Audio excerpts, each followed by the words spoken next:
Collins Music Castlebar, suppliers of musical instruments and books for over 100 years.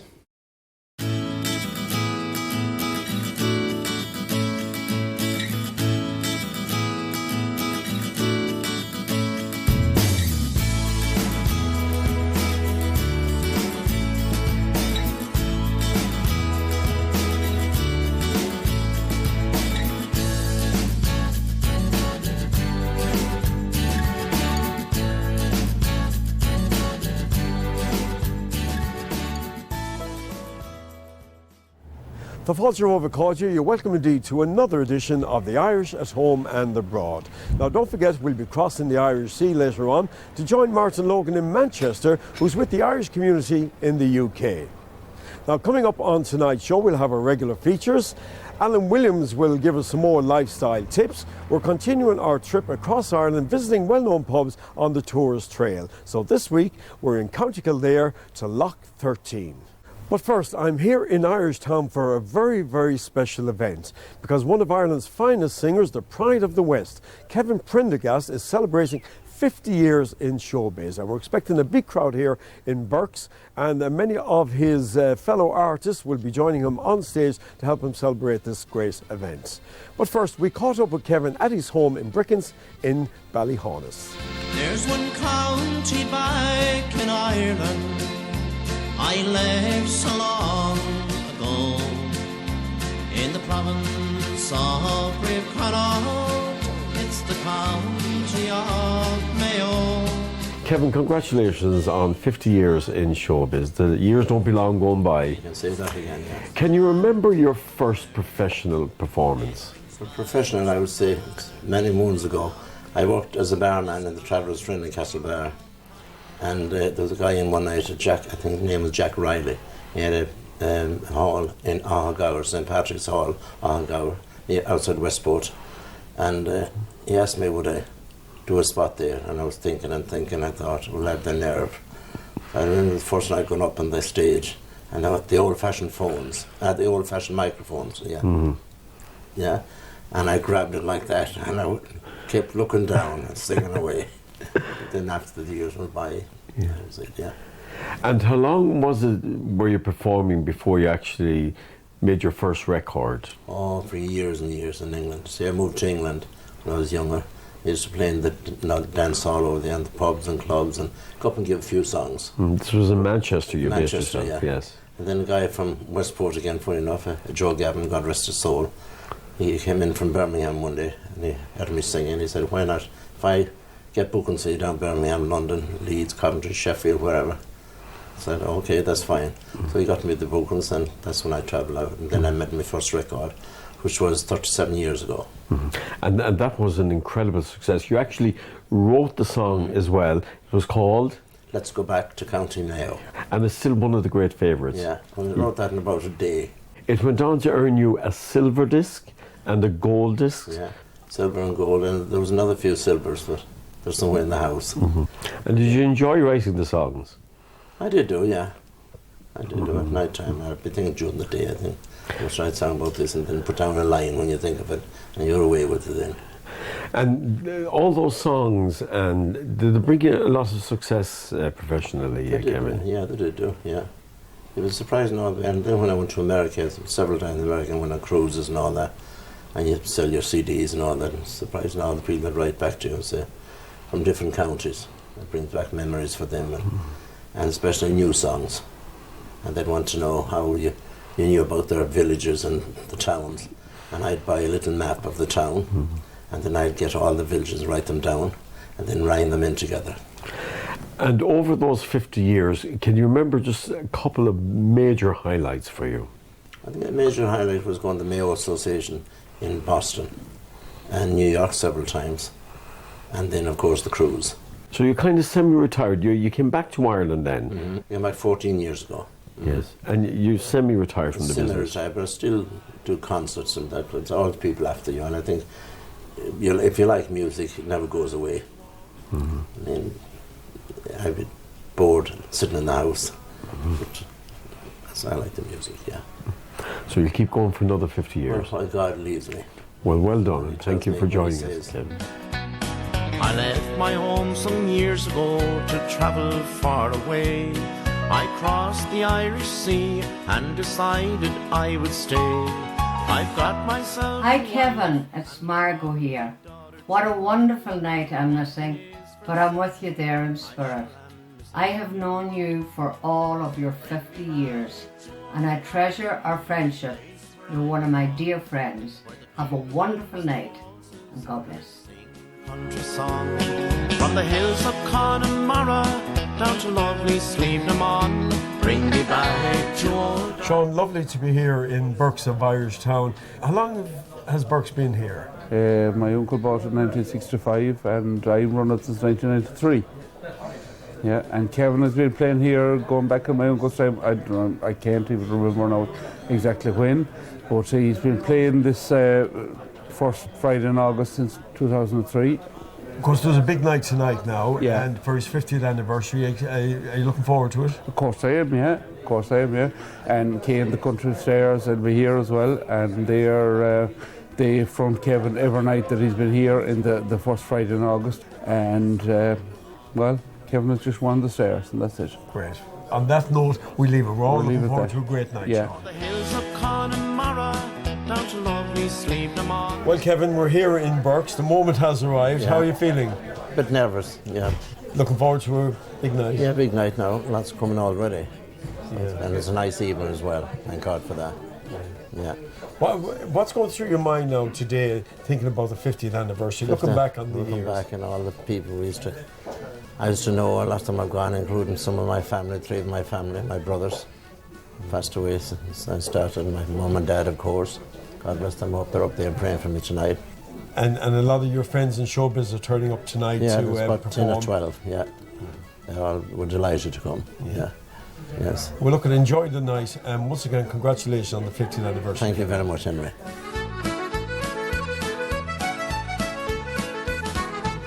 I'm joined now by one of the great legends of Irish broadcasting, the one and only Michael Cummins. You're very welcome indeed, Thanks Michael. very much, Henry. How are you doing? You've had a very close friendship with Kevin for many years. I suppose I know Kevin going way back to the 70s, really. Well, certainly to the mid-80s, when Let's Go Back to County Mayo, one of his first singles came out. And that time Kevin broke big on the scene, in fact. Pascal Mooney was a good promoter of Kevin at that time, in fairness, back on RT Radio 2, and did a lot for him. But those were good years with Kevin, and it introduced him to wide audience. In fact, he recorded one of your songs as well, Michael. I've recorded A couple of them, a few of them, yeah, he has yeah. indeed, yeah. Kevin recorded a few of mine. I know he had my old home in Mayo anyway, and 3 pubs in Bahola, at the Sweet Rose of Old Carandine, with an Ackle song as well, a song about Ackle. And there's at least 4. Galway knew 5, yeah, at least 5 anyway, so. Yeah, I've known Kevin for many years, and in fact, I think around the mid-1980s, I actually did some bookings for him on one particular year in the mid-80s, and it was just harmless, it was just a few pub gigs around the county, and that was it, you know. But he always proved a popular entertainer wherever he went.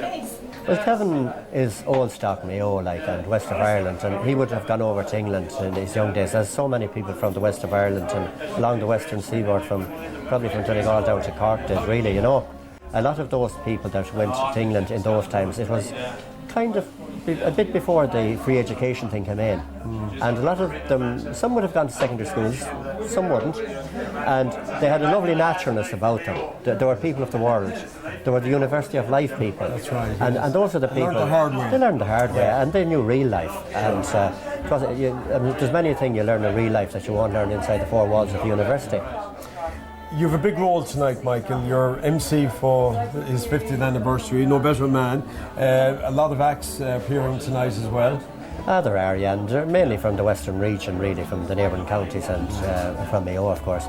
So, look, Kevin has been around the course quite a lot over the years, and he always flies the flag for the west of Ireland, I have to say. And when he goes abroad there, he's been out on the Caribbean cruises a few occasions. They were Gertie and the crowd, and he's always introduced as the man from the County Mayo, and he's proud of that, and he's proud of the west of Ireland in general and his Irish roots. And I think he has a great affinity with the people from every county on the island of Ireland who went to Manchester, where he spent nearly 40 years. there'll be an old warmer for Kevin, I think, out there, you know. Well, we'll let you get away to the stage because there's a huge crowd here in Burks of Irishtown, and you have a busy night ahead introducing I sure all have. the acts. Yeah.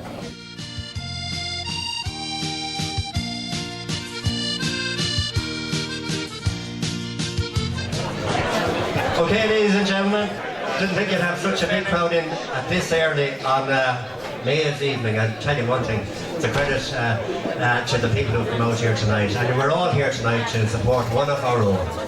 One of our own from down the road in the village of Caramack in Knockboy. And I know we'll be giving a special welcome there tonight.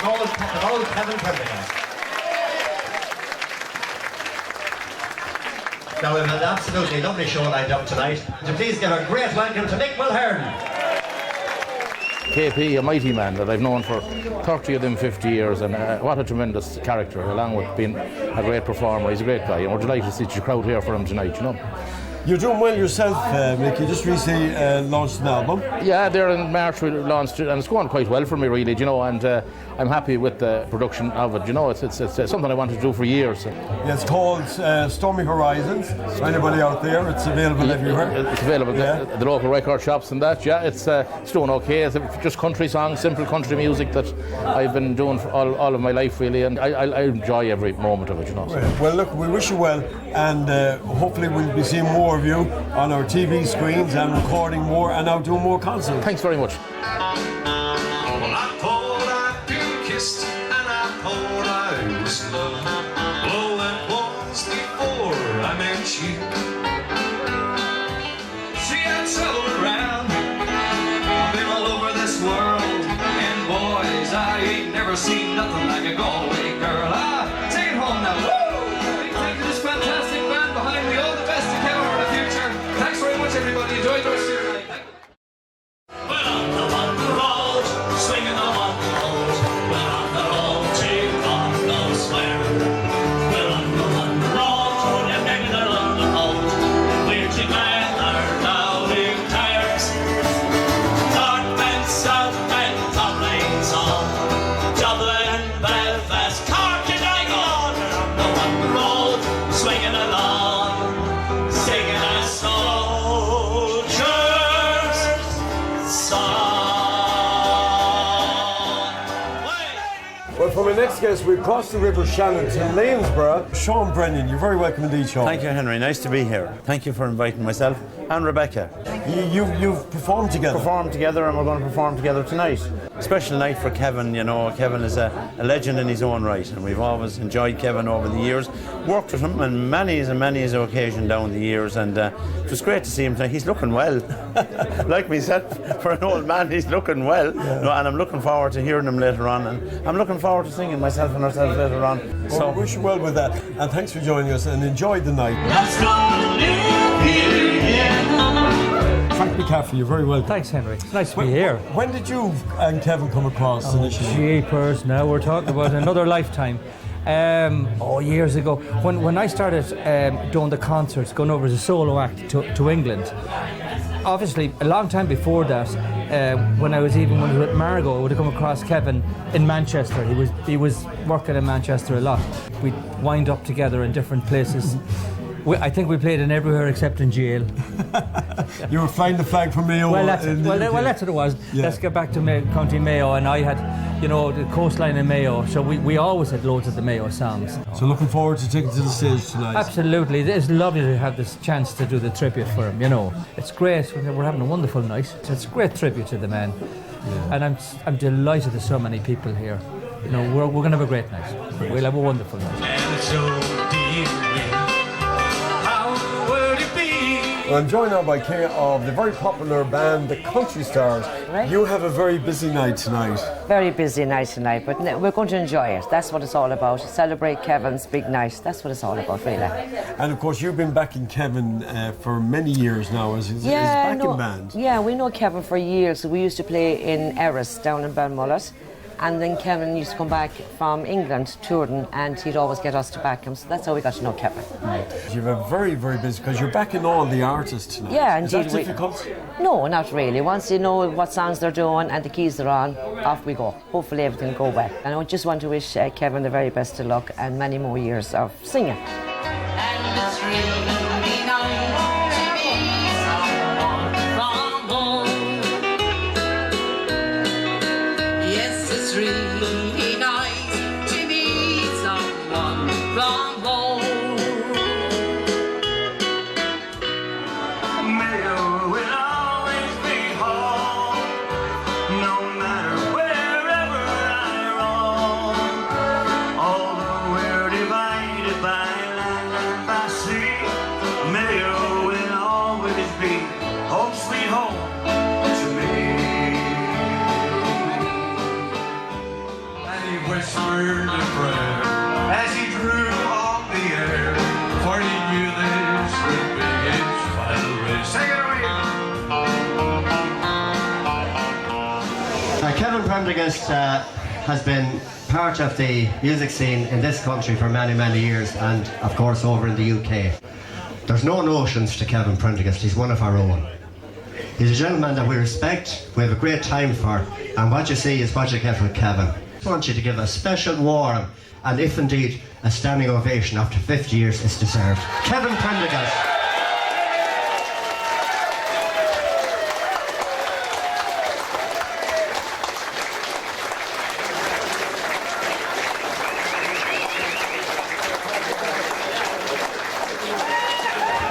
Well, just to mark Kevin's 50 years in showbiz, a lovely piece of Mayo crystal, and it's inscribed to Kevin Prendergast, celebrating 50 years in showbiz, and this comes from all his fans from around the world. We do a song that I put together 37 years ago in Manchester, a song titled Let's Go Back to County Mayo.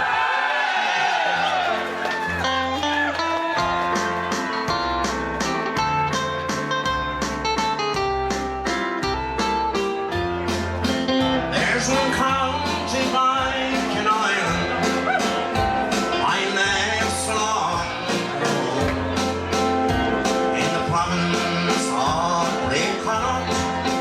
It's the county of Mayo, with its nature and its beauty, in this peaceful land there.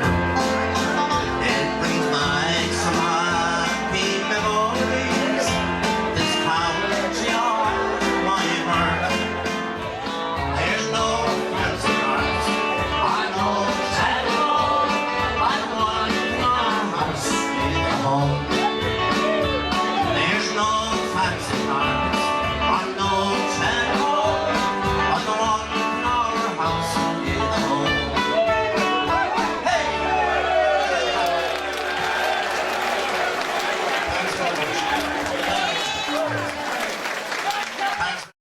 Collins Music Castlebar, suppliers of musical instruments and books for over 100 years.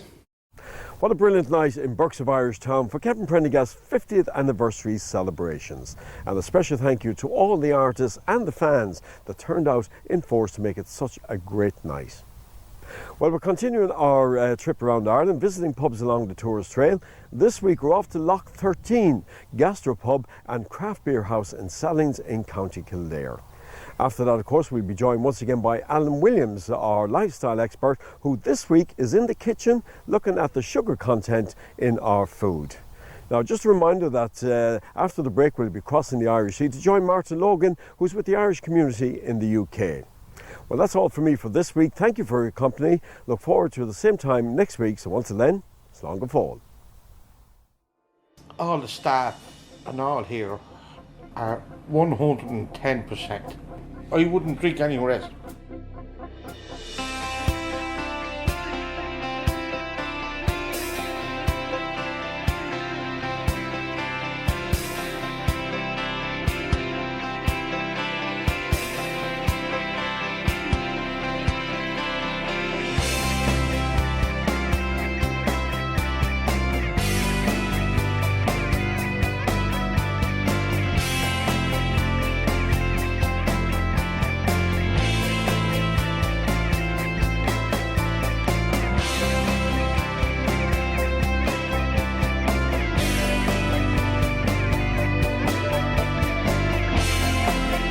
I would describe Loch 13 as a craft beer heaven. that is serving locally sourced food with a fantastic atmosphere and brilliant staff. I would describe Flanagan's Mill as the old Irish traditional pub serving the best pint of creamy Guinness.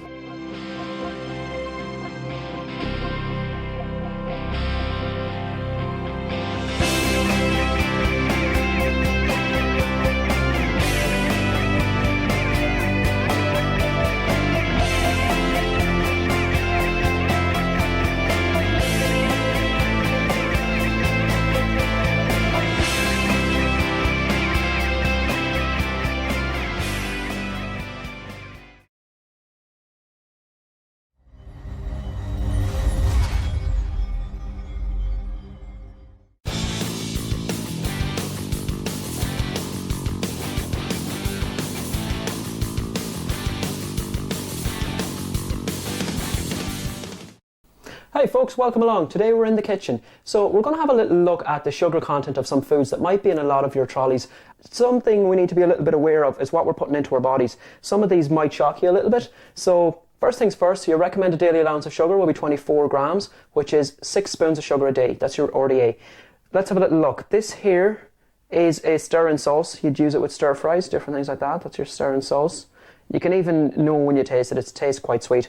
But that 450 gram jar, there is just over 20 spoons of sugar in that. So there's a stir-in sauce. Next one we're going to move on to here. Some of you probably perceive this as a healthy product. It's a granola yogurt. It's a strawberry granola yogurt. This is probably the one that shocked me the most actually, because in this granola yogurt there is 7 spoons of sugar.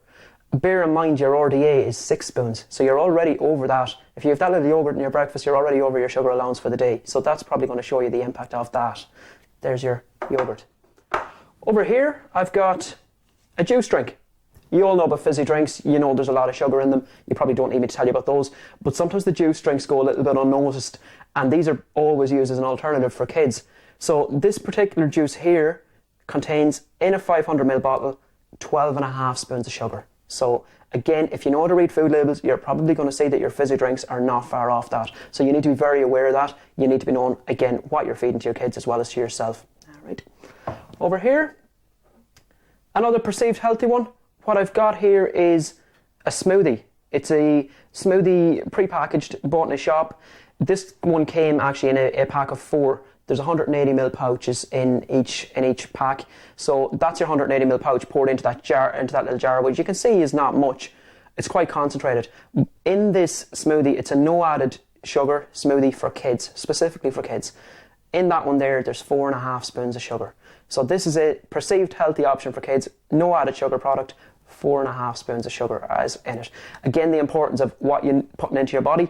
That says no added sugar. No added sugar doesn't mean there's no sugar. It means there's no sugar added to the ingredients that are already been used, okay? So there is sugar in it. It's 4.5 spoons in that. So that is just a couple of little examples there. We could go into a shop and we could pick another 100 examples. It's about knowing what you're putting into your body, knowing how to read food labels. So the first thing you need to look at with food labels is that there's on the back, on the nutritional information, that's where you need to be looking. There's 2 columns, there's per 100 grams and there's per portion size. Look at per 100 grams, see what the reading is. It's the carbohydrates of which sugars. Get that reading per 100 grams. If the jar is 450 grams, multiply that reading by 4.5 times and you've found out what's in your jar, okay? That'll give you the grams, and then there's 4 grams in a spoon, okay? So I'm going to put the fact sheet on the website again. You can pick it up, have a look at it, and again, educate yourselves. That's what it's really about, knowing what you're putting into your body and that you're in control of it. So thanks a million, guys, and we will see you next week.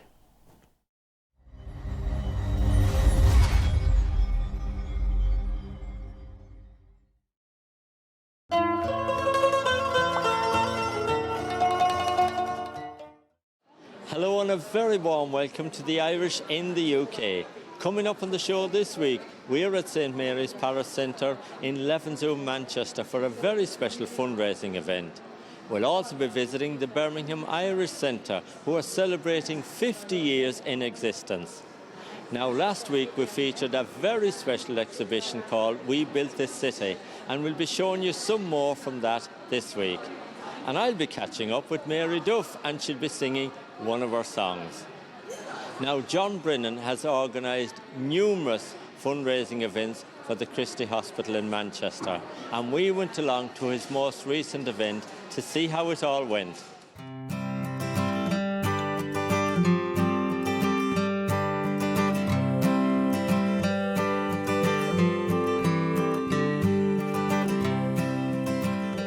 Well, Martin, we're here at St Mary's in Levenshulme tonight, and we're doing, as always, another fundraiser for the Christies. Obviously, this is a fairly big one that we're doing for the Christies. We do 2 a year, and this is the first one this year, and it was lovely to be here in St Mary's. Such a brilliant turnout we had here tonight, so we had. And you had great music on as well. Well, we had Pat Jordan and Finnegan's Rainbow on, so we had the duets all the way over from the County Mayo. So we had plenty of good music, and we had lots of donations for the raffle. So I haven't counted up all the money yet, but I think we've done pretty well. So we have, and it's all going to a very good cause, going to the Christie charity. Now, John, you're a great person for fundraising for the Christies, and you've had quite a lot of fundraising events last year. How much have you raised, on your own so far? I've raised up to now just over £8,500 for the Christie, so I have, since I went fundraising a couple of years ago, so I have. So, it gives you great pleasure to be able to help, because I'd rather the Christies needing me rather than me needing the Christies. There's no point in waiting till you need them to think, well, they need a bit of help. You see all your friends and that we have had all through the years and everything, and some of them is struggling more than others, and some of them is beating the struggle, and some of them is not. So it's just sad to see, and if there's nothing much that we can do. We're never going to get rid of cancer completely, but what we try and do is make it as comfortable as we can for the people that's, unfortunate enough to have it, and help out in any way we can. The only thing we can do is financially help them the best way we can, because they don't get much support from the government or anything like that. So it is, and it gives you great pleasure to see all these people that we knew all through the years coming here and enjoying themselves, and at the same time making a little bit of money for the Christies. It gives you good satisfaction, so it does,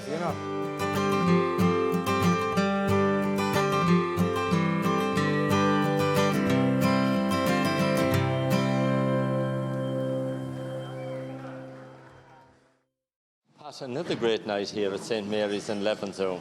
Absolute wonderful night, Martin. Yeah, tremendous. Really pleased with the whole thing tonight. Yeah. You must take great pleasure up there in singing tonight, because the dance floor was absolutely full. Dance floor was full, and that's great. And more to the point, Martin, is the amount of funds we raised for the Christie, which is the all important thing, is why we're all here. Yeah, absolutely. Now, I know that you're heavily involved in doing here in Manchester, and indeed all around the country, in supporting good charity events. But tell me, how is Pat Jordan doing these days? Where are you singing, and what's happening for you? Oh, well, we've been here and there. We're just back from another trip to Spain, of course, in the sun. Yeah. And we've gone down. We're obviously playing the local gigs in the UK. But we call the UK local these days, because we're here, there and everywhere. You're nationwide? Nationwide. And then we're heading off to Enniscrone now in next month. Oh, yeah. Over to the Diamond Coast Hotel with Enjoy Travel, of course, yeah? Yeah, and of course that's Eddie Lavelle country, and Eddie travelled all the way from Leeds to be here tonight. He did indeed, yeah. Eddie is from Enniscrone, of course, and Mary, yeah. It's good to see him on here tonight, all the way up from Leeds, yeah, indeed. Now, and you released your new CD last year, your new album. How's that going for you? It's going very well, yeah. The title is It's Good to Be Alive, and thanks be to God, it is good to be alive. Yeah. A song that I co-wrote with a lady from Birmingham called Tess Jordan, my namesake, but no relation. Let my heart always win. The things that I started loving you again. And today I started loving you again. In the long westward to my own.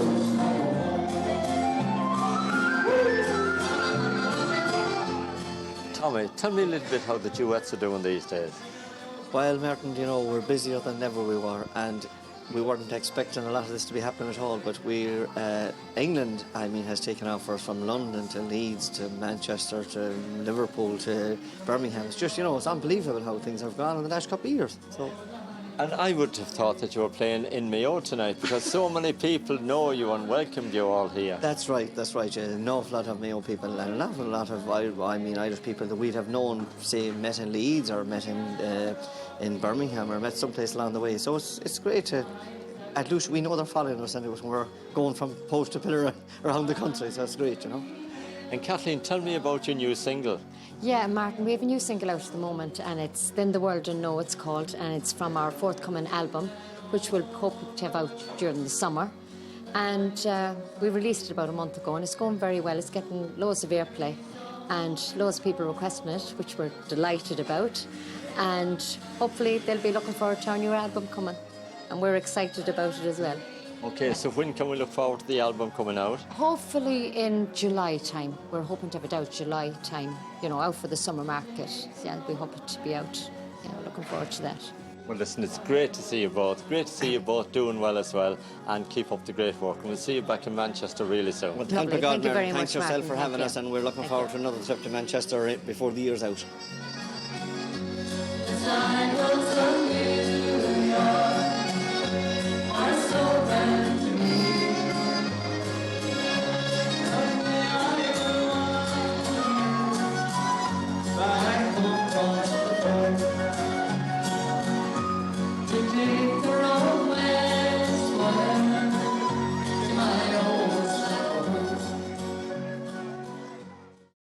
Well done to everyone who turned up to support John with his great fundraising night.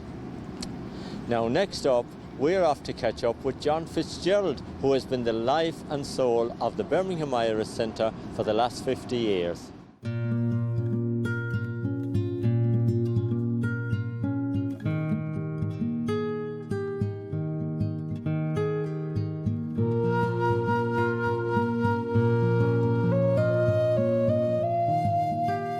How did you first get involved with the Birmingham Irish Centre, John? I think it all started back in 1958 when I came to Birmingham first. And the first port of call for a lot of people coming into this city was the Irish Centre in Moat Row. It was on the corner of Moat Row and Jamaica Row.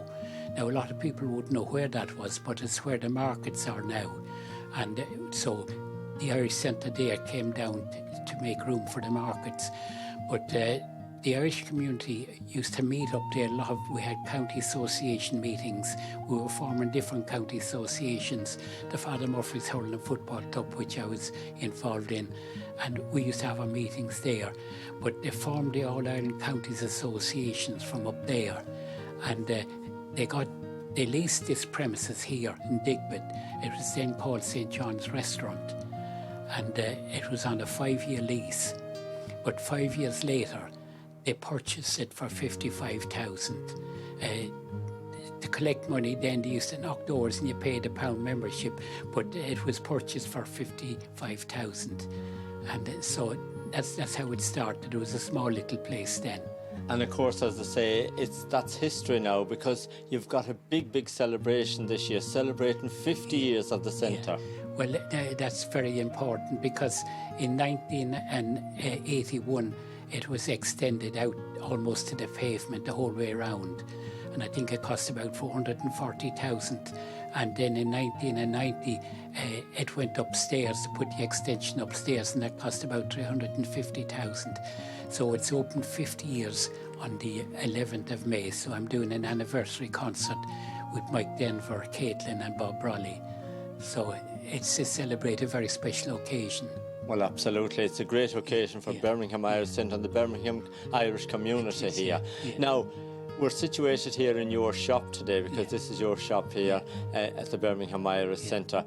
You've got a beautiful shop here. How is it doing? It's doing very, very well. You wouldn't believe that when the second extension went up, I ran this shop from a porta cabin outside the window over there on the left-hand side. It wasn't very big then, but the shop is going now 40 years. But originally, when I was managing Brendan Shine, there was a little record shop became available in Sparkbrook, and on my way back from one of the gigs with Brendan, I said, Brendan, how about you and me opening a record shop? So that's how Minstrel Music started. Brendan Shine and myself opened it. Then after 2 years, I moved in here on my own, so I've been here since then. And of course, you've got a great reputation for supplying Irish dancing shoes. I do. I supply dancing shoes to all the local dancing schools. I send them all over the place. I've sent them to Australia, to Germany, to Singapore, and of course to my friend up in Manchester, the Keegan Academy. Yeah, Josephine. Josephine, yeah. So they get all the shoes from me here. So that might be her on the phone now ringing any time looking for shoes, because she rings every week looking for shoes. Well, look at John, it's been great to speak to you today. It's great to be here at the Birmingham Irish Centre, celebrating 50 years. We wish you the very, very best of luck in the future. Thank you very much.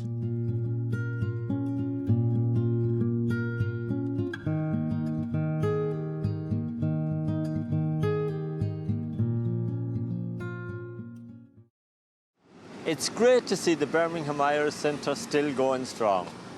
Now we're going to take a very short break. Coming up in part 2, we'll be revisiting We Built This City exhibition, which we showed you some from last week, and we'll be catching up with Mary Duff. See you soon.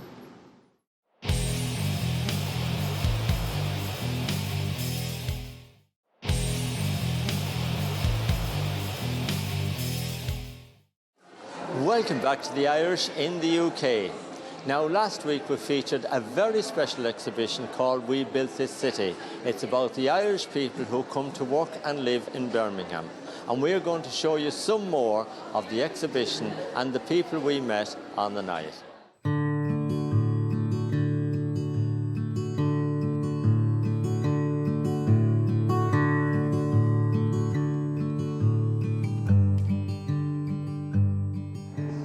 Morris, you've got a great Irish community here in Birmingham. Now, how do you aim to get the news out that you've got this wonderful exhibition going on here? Well, what we plan to do, following the launch that we've had tonight with the Ambassador Mulhall and the Lord Mayor, we're going to be marketing and publicising the event that we've made, the DVD of the documentary that you saw this evening. That will be available, and that will be going out on our website and through social media. So everybody who hasn't had the opportunity to come along this evening will be able to join in and look at the fantastic exhibition that you've seen this evening. Yeah, and it was great to meet so many people that's actually featured in the photographs that's here tonight. It was. When we put the word out that we were doing this event, we had well over 100 people contact us immediately. And then when the word spread about the event, we had people contacting us from America, Australia, all around the world, who had seen the publicity surrounding it and wanted to be involved. Well, Morris, Birmingham Irish Association, you're doing a wonderful job here, and good luck to you in the future. Thank you, you're very welcome.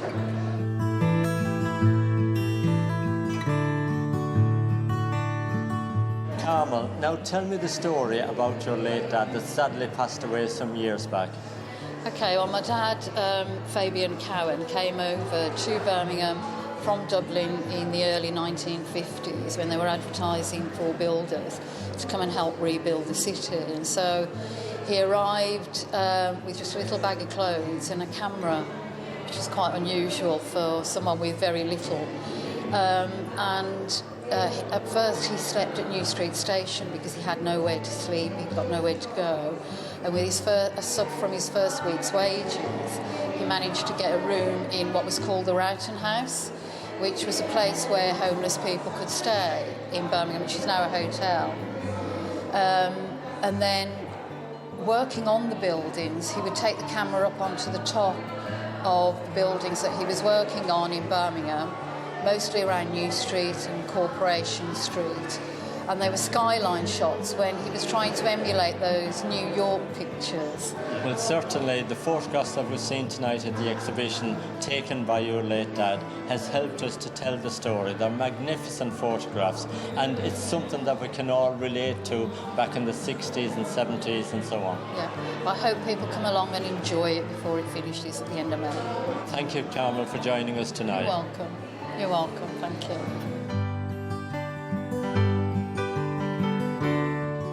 Michael, now tell me a little bit about yourself. Where do you come from, and when did you first come to Birmingham? Well, first I came to Yorkshire in '56, and I got a job there, and it was £1 a day, doing menial work. So my brothers were there as well, now deceased, Pat and Jimmy. So we moved on to Manchester and Bellevue, and we had to build some buildings there, and especially the groundwork And you worked on the Spaghetti Junction and when all that construction work was going on? Later. We done the 5 ways demolition first in 59, and then in 60 the rotunda, and then I done the sewers for that under New Street. First of its kind to be headed underground across New Street. You must feel very happy and proud tonight to see this exhibition here. Oh God, yes, because of it's a recognition of those people who work so hard. I mean, it's only just the tip of the iceberg. There's so much else going on. I went on in them days. You couldn't get it into an hour or two. You know, you'd need days and days of sitting down and go through it. Listen, Michael, lovely to speak to you. Well, it's a pleasure, honestly. Thank you. It's been great. Well done to the Birmingham Irish Association for putting the exhibition together. Now I'm off to meet Mary Duff. Mary, when did you first begin singing? Oh, that's a loaded question. I started singing when I was 12, would you believe?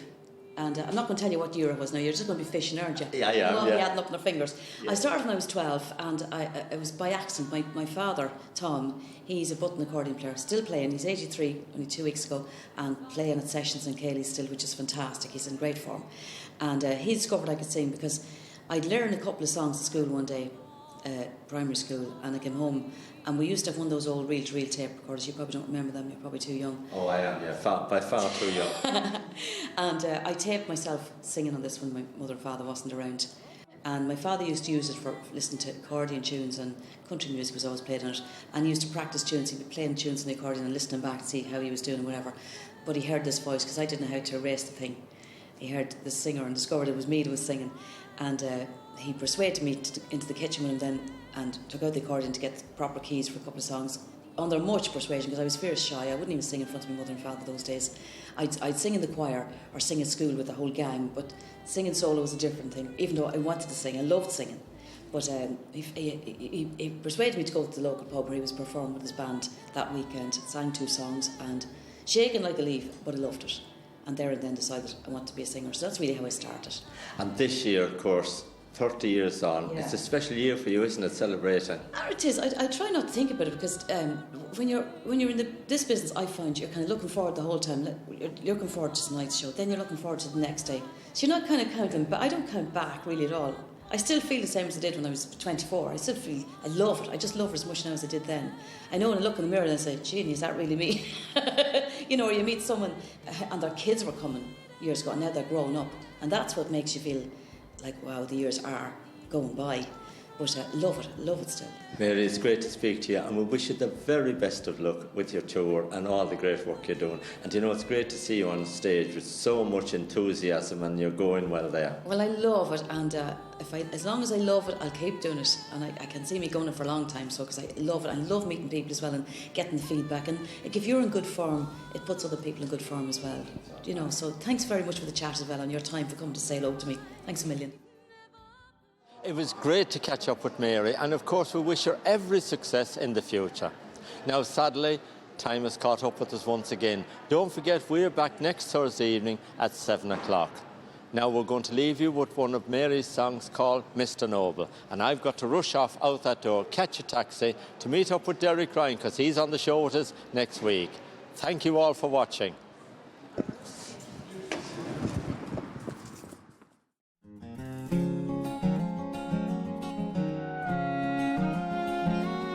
Got a letter from my mom and dad with all the news from home. It really didn't have that much to say, but in the letter was a clipping from the town's obituary, and I read where Mr. Noble passed away. His name was misspelt, no next of kin was mentioned. It hurt to think he passed away alone. Across the room I saw the box he'd made for me when I was little. It took me back to the sweetest times I'd ever known. As I walked home from school, I'd stop by his place each day. While he handmade wooden boxes, he'd talk to me and say,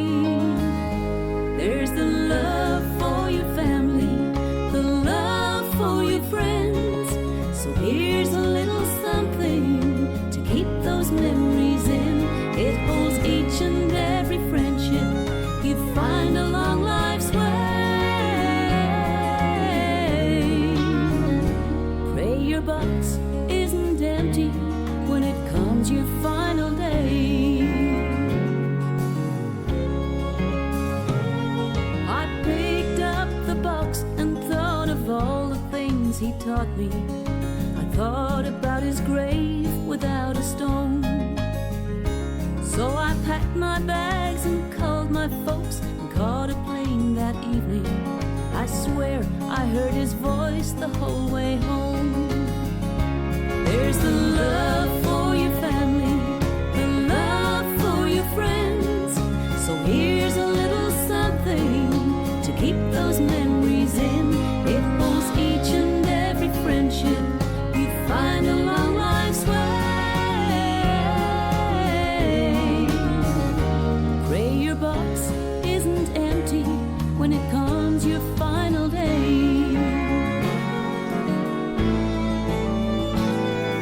The next day at the churchyard, I couldn't believe the people.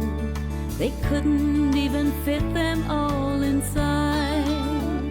So with my box in hand, I walked on in, and that's when it hit me that everyone had a box that looked like mine. Standing by the graveside, it chilled me to the bone when I read what they had written on his stone.